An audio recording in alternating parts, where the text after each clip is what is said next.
Depuis le mercredi 14 avril 2021 à Yamoussoukro, la problématique de l'apatride en Côte d'Ivoire est au centre d'un atelier de renforcement des capacités organisé par la Direction d'aide et d'assistance aux réfugiés et apatrides (DARA) et le Haut Commissariat des Nations Unies pour les réfugiés (HCR) à l'endroit des membres des commissions nationales d'éligibilité au statut d'apatride et de recours composé des responsables gouvernementaux, des praticiens du droit, des personnels du HCR ainsi que le personnel engagé dans la lutte contre l'apatride.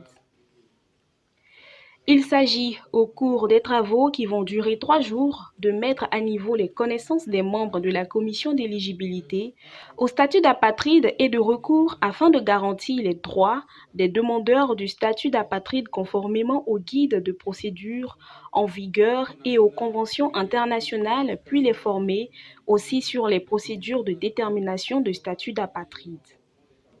L'ambassadeur Touboukoui, directeur d'aide et d'assistance aux réfugiés apatrides d'ARA, ministère des Affaires étrangères.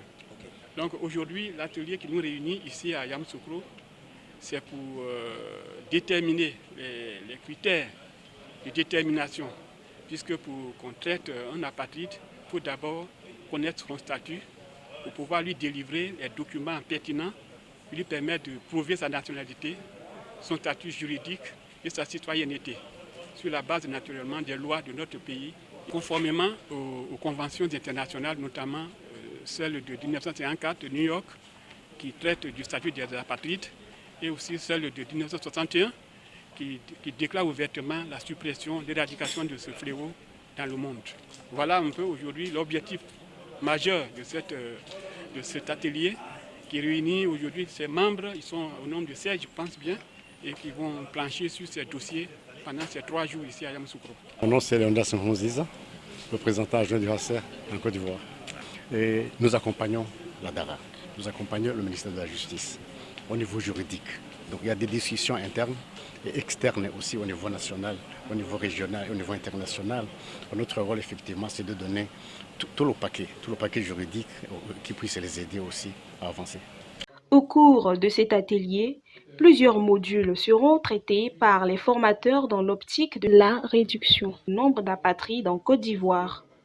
Alors Paul Koriki, conseiller technique auprès du cabinet du garde des Sceaux, ministre de la Justice et des Droits de l'Homme, et également point focal gouvernemental en charge des questions d'apatridie. Il y a plusieurs modules, et les modules que je suis chargé de présenter, il y en a un sur le code de la nationalité.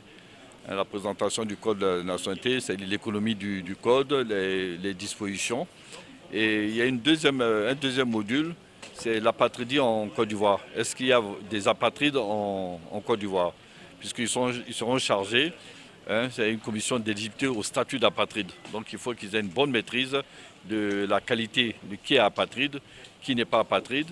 Parce que ce n'est pas parce qu'on a recours à on saisit cette commission que nécessairement ça va déboucher sur un statut d'apatride. La commission, après traitement du dossier, peut très bien dire vous n'êtes pas un apatride.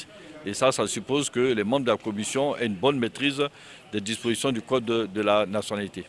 Monique Saraka, je suis secrétaire générale de l'Association des femmes juristes de Côte d'Ivoire et par ailleurs coordonnatrice du projet Droit et nationalité pour tous de l'Association des femmes juristes qui est financée par le HCR.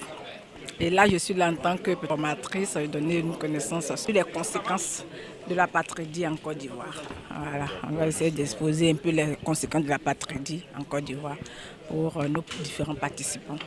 Vous savez qu'aujourd'hui, on ne peut pas vivre sans identité, on ne peut pas vivre aussi surtout sans nationalité. Et tout part de la base qui est l'identification. Aujourd'hui, même pour une carte SIM, on doit s'identifier. Et lorsqu'on n'a pas, cette identification n'est pas sur un papier, sur un document, c'est un peu difficile pour ces populations de pouvoir en profiter. Et elles subissent beaucoup de préjudices à ce niveau. Quelle est l'ampleur du phénomène? L'ampleur est énorme. Et Dieu merci, avec les différentes initiatives prises par la Côte d'Ivoire, on tend un peu à atténuer ce mal qui, jusqu'en 2024, comme on l'a déjà donné, a au moins éradiqué. C'est prétentieux, mais je pense bien qu'on y arrivera.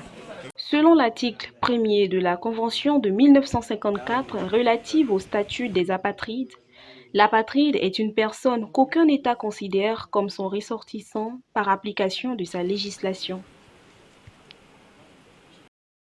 Bienvenue dans le district autonome de Yamoussoukro. Désormais, suivez les informations de la capitale politique et administrative de la Côte d'Ivoire et des villes environnantes sur la web TV, tvlacapitale.info.